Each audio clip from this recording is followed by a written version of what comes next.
Et bonsoir! Si tu regardes cette vidéo et que tu n'as pas vu la première partie, ça n'a aucun intérêt, donc je te conseille de cliquer là-haut! Mais si tu as bien vu la première partie, je te laisse avec la suite. Dans le cinéma, je pense que vous pouvez vraiment trouver une signification à tout et n'importe quoi. C'est pour ça aussi que genre si vous faites des erreurs des fois au cours de votre tournage, et ben c'est pas spécialement grave parce que je pense qu'on peut toujours trouver un parti pris. Enfin, par exemple dans mon film, dans la séquence où Théo saute par la fenêtre, et ben après je tourne autour de Bérangère et tout est très mal mis au point. Et au final, comme parti pris, dans mon dossier, j'ai donné que c'était pour représenter le flou qu'il y avait dans sa tête, le fait que ça soit dynamique, etc. Donc voilà, ensuite pour la personne qui cadre, c'est hyper important d'annoncer le plan, la séquence et la prise, et également de demander au son s'il est prêt, s'il a bien allumé le zoom, etc., s'il a bien appuyé sur enregistrer, parce que le mec qui a le son il peut pas se concentrer sur tout, clairement il a un énorme casque sur la gueule, faut lui demander quoi, parce que le son n'est pas responsable de l'image, il peut pas savoir quand la caméra est allumée, donc voilà. Coucou, c'est la Maëva du futur, je suis en train de faire la partie sur le montage, mais en fait je viens de me rendre compte que pour l'image j'avais un truc assez intéressant à vous dire. Pour les travelling, moi je sais que la technique que j'ai utilisée c'est le skate. Je l'ai utilisé pour faire le travelling de la séquence où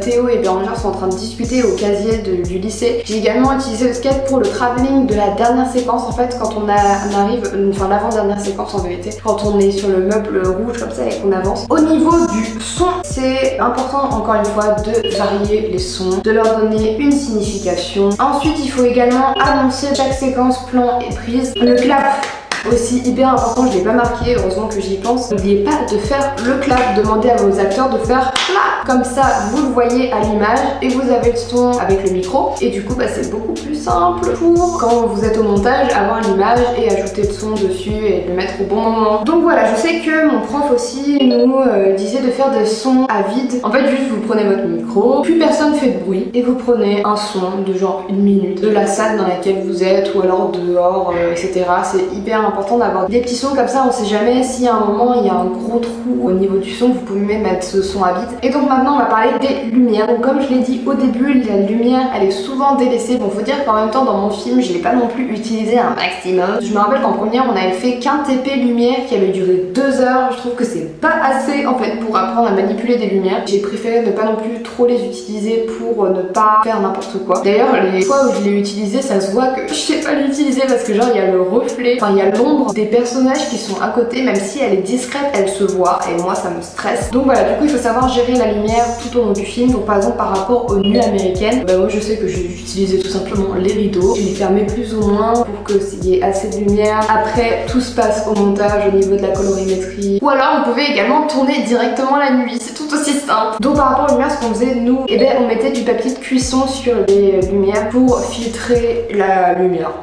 Simplement. Ensuite les lumières, il faut pas les placer au hasard, il faut faire en fonction de où est déjà la lumière naturelle, il faut faire en fonction de quelle ambiance vous voulez donner. Enfin, il faut vraiment faire en fonction des parties prises que vous avez en fait, tout simplement. Si vous voulez avoir une lumière plus naturelle, et ben essayez de la mettre au plafond et de vraiment utiliser des gags de diffusion. Ensuite donc pour les personnes qui n'ont pas de matos, donc de grands projecteurs comme on avait au Lisa, vous pouvez également utiliser des panolettes. Par exemple Raphaël, je sais qu'il m'avait prêté ces panolettes pour la séquence où Bérangère arrive chez Théo. C'est des petits panneaux qui sont grands comme ça. J'utilise avec la même batterie que j'ai pour mon Sony Alpha 58. On peut également les utiliser avec des piles. Vous pouvez régler l'intensité de la lumière. Vous pouvez également la mettre plus jaune ou plus blanche. Et vraiment, c'est hyper cool comme truc. J'aimerais bien m'acheter ça pour tourner des vidéos, parce que c'est vrai que j'ai beaucoup de problèmes de lumière avec mes vidéos. Ensuite, vous pouvez également utiliser des petites lampes tout simplement que vous avez chez vous. Enfin, par exemple, comme j'ai utilisé pour la séquence 11, je crois, dans mon film, vous pouvez également utiliser des grandes lampes que vous avez chez vous avec du papier de cuisson. Ce que j'ai rajouté dans mes notes, c'est de faire attention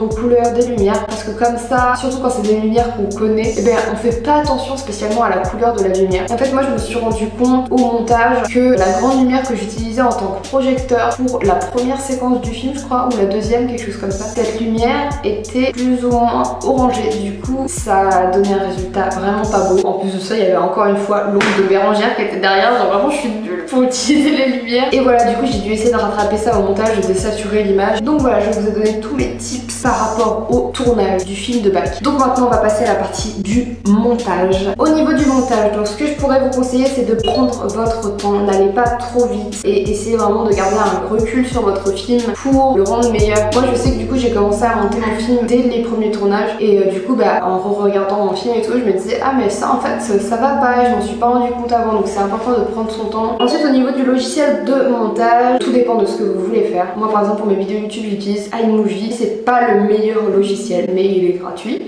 Et en fait à force de l'utiliser j'arrive à trouver des petits tips pour l'utiliser bien et que ça puisse donner un bon montage. Et voilà, du coup suivant le film que vous voulez réaliser vous pouvez le faire avec iMovie. Sinon vous pouvez utiliser Final Cut, mais en fait je me suis rendu compte pour mon film que c'était pas le meilleur logiciel, enfin il est pas très pratique sur plein de points. Ce que je pourrais vous conseiller niveau logiciel c'est Premiere Pro. Et voilà, j'ai trouvé que c'était le plus complet et le plus facile à utiliser au niveau du montage. Ne mettez pas trop de musique dans votre film parce qu'on n'est pas dans une comédie musicale, enfin après ça dépend, c'est ce que vous voulez faire une comédie musicale. Et si vous en utilisez, il faut que les paroles aient rapport avec le moment qui se passe forcément. Il y a certaines musiques dans mon film qui ont été faites par un pote à moi qui s'appelle Eloi. C'est lui qui a fait la musique qu'on entend au début dans la première séquence.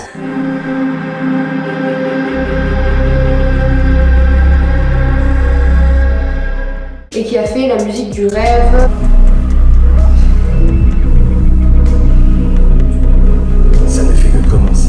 Donc voilà, n'hésitez pas à demander également à vos potes qui font de la musique. D'ailleurs, si vous faites de la musique vous-même, faites vos musiques. Ne perdez pas votre temps à associer le son à l'image. Je sais qu'il y a des gens qui mettent les sons sur l'image au dernier moment, mais c'est la pire idée. Genre faites-le dès le début. Pour les bruitages, il y a beaucoup de chaînes de bruitage sur YouTube si vous voulez. Après, je sais plus le meilleur site au niveau des bruitages, mais vous marquez tout simplement le bruitage que vous voulez avec marqué bruitage à côté. Vous le mettez sur Google et vous allez tomber sur des sites qui sont très bien. Vous pouvez télécharger les sons et tout. Pour le générique, moi je sais que c'était une galère parce que j'avais toujours peur d'oublier des gens. Enfin, ça arrivait tellement de fois que certains oublient de mettre des gens dans leur générique que bon. Du coup, ce que je pourrais vous conseiller, c'est de noter au fur et à mesure sur votre téléphone les gens qui participent à votre film, comme ça vous êtes sûr d'oublier personne. Après, il faut voir si vous voulez mettre une musique sur votre générique ou pas. Moi, j'en ai pas mis parce que je pense que vu comment mon film se termine, il n'y a pas besoin de musique après. Genre, j'avais envie de laisser le spectateur méditer et être en mode ah merde.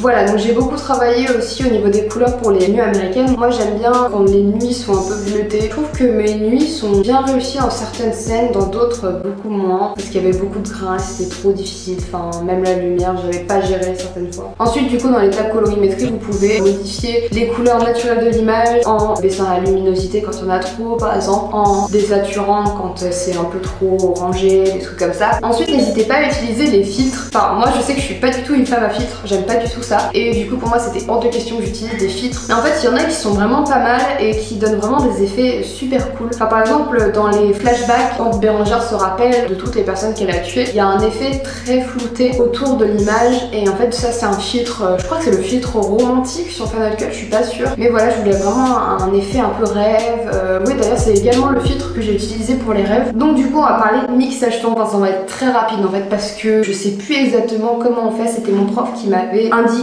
les fréquences à pas dépasser, etc. Enfin je sais même pas si c'est des trucs de fréquence. Moi je suis une L, genre laissez-moi tranquille. Et ouais du coup en fait pour les sons d'ambiance faut pas dépasser une certaine fréquence. Pour les voix faut pas dépasser une certaine fréquence. Demandez à vos professeurs, ça ils sauront mieux que moi. Du coup voilà, le mixage son je l'ai fait à la toute fin de mon film avant de le rendre et de le mettre sur CD. Donc voilà, normalement quand vous avez fini la partie mixage son, vous devez également avoir terminé votre dossier si vous avez bien écouté mes conseils et que vous avez bien rempli votre dossier au fur et à mesure de la réalisation de votre film. Enfin vraiment, sinon c'est chiant. C'est un casse-tête après de devoir se rappeler de tout. Et à la fin de votre dossier, en fait, vous devez avoir une partie bilan. Parce qu'en fait, votre dossier de base, il se constitue en 3 parties. Le avant, pendant et après. Avant, donc c'est toute la première partie dont je vous ai parlé, scénario jusqu'à découpage technique, planning de tournage, etc. Pendant, c'est toute la partie tournage, montage, post-prod, etc. Et le après, en fait, c'est le bilan où vous allez marquer les incidents et les réussites de votre film.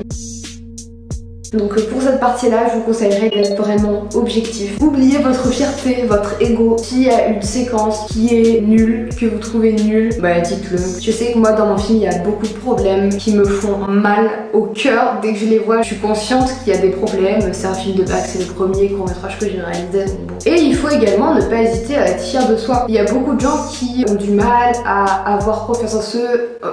qui ont eu du mal à assumer qu'ils ont confiance en eux, qui ont du mal à se complimenter et tout, mais pourquoi?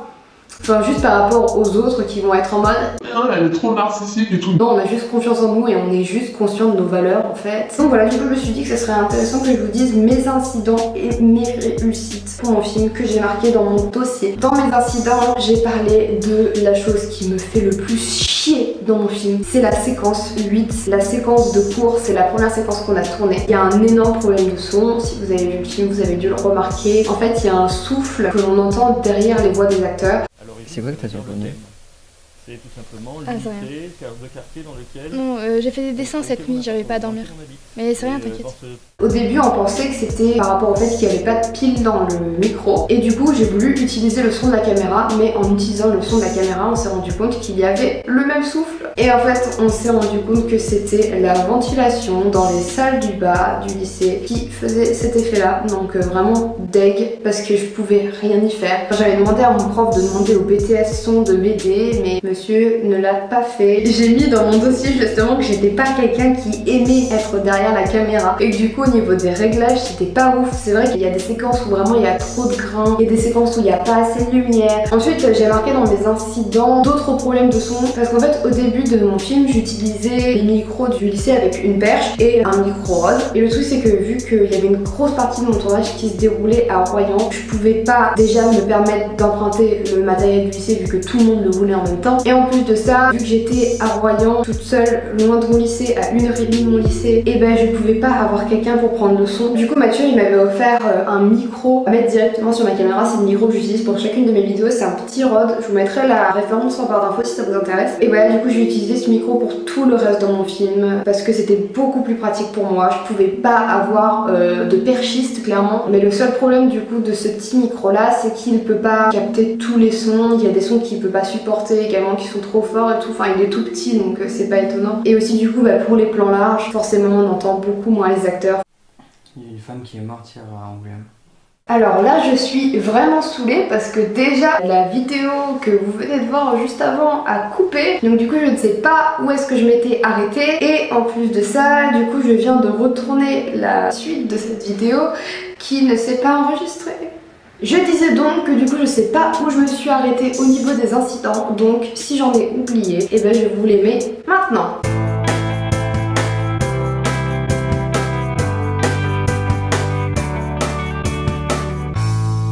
Donc du coup maintenant on va parler des réussites de mon film. Donc ce que j'ai marqué en premier, c'est le jeu de mes acteurs. Il faut vraiment noter le fait qu'ils sont pas professionnels. Je sais que j'ai eu des commentaires sous mon film de base justement de gens qui disaient que le jeu d'acteur n'était pas fou parfois. Et oui, forcément, parce que ce ne sont pas des professionnels, ce ne sont pas des acteurs, ce sont seulement des personnes qui ont accepté de tourner dans mon film en fait. Donc voilà, je pense qu'à partir du moment déjà où tu as la volonté de faire quelque chose de bien, tu peux que bien le faire ou plus ou moins, parce que forcément ce ne sont pas des acteurs malgré tout, ils font de leur mieux et je trouve qu'ils ont quand même bien géré pour leur niveau. Ensuite j'ai marqué que j'étais très contente des musiques qu'avait fait Eloi, donc si tu passes par là, merci beaucoup encore une fois, parce que c'est vrai qu'il a vraiment géré au niveau de la musique, ça donne vraiment l'ambiance que je voulais, un peu bizarre, très sombre, tu te demandes vraiment ce qui va se passer. Ensuite j'ai parlé du fait que en ayant écrit mon histoire, enfin en ayant trouvé l'idée de mon film, je sais que dès le début je voulais que après avoir visionné mon film, les gens ils aient cette réaction suivante: c'était trop bizarre, mais c'était trop bien.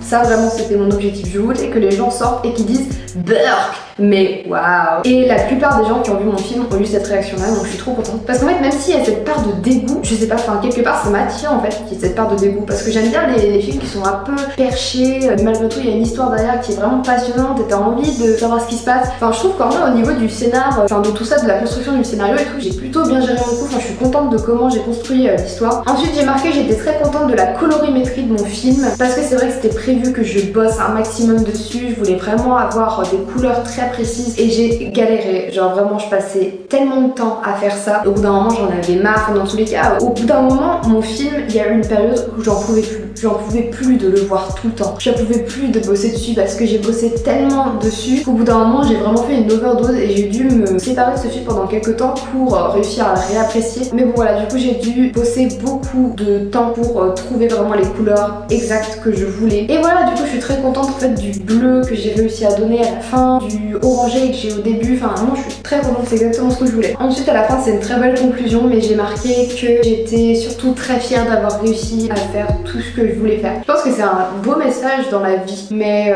je vais vous lire le petit paragraphe que j'ai écrit de mon dossier. Cela a été un vrai défi pour moi de réaliser un film de presque 30 minutes qui m'a valu 1 an de travail. Dès le début de l'écriture, je savais que cela allait être compliqué, que j'allais sûrement devoir commencer à tourner dès le début de l'année scolaire, que j'allais devoir me casser la tête à trouver des dates pour tourner avec tous les acteurs nécessaires, etc. Mais cela ne m'a pas du tout arrêté. J'ai vraiment donné tout mon possible dans mon film et je n'ai jamais abandonné mon objectif, même dans les moments les plus difficiles. Aujourd'hui, je suis très émue de pouvoir tenir dans mes mains le DVD du fruit d'une année acharnée de travail et de passion. Voilà, donc c'est très bien résumé en fait. Je savais que j'allais galérer, mais ça va pas empêcher de le faire. Vraiment, battez-vous pour ce que vous voulez faire. Au final, vous serez encore plus fiers d'avoir réussi parce que vous aurez bossé, vous vous serez battu pour cet objectif, putain. Donc j'espère que j'ai rien oublié, mais en tout cas, c'est la fin de cette vidéo. J'espère qu'elle vous aura aidé, enfin qu'elle vous aidera ou qu'elle vous aura intéressé si vous voulez pas du tout faire de film de bac, si vous êtes pas du tout en option cinéma ou quoi. Il y a aussi pas mal de gens qui m'ont demandé la note que j'avais eue à mon film de bac. En fait, du coup, je peux pas avoir la note précise que j'ai eue pour mon film. En tout cas, pour l'oral du bac de cinéma, j'ai eu 18.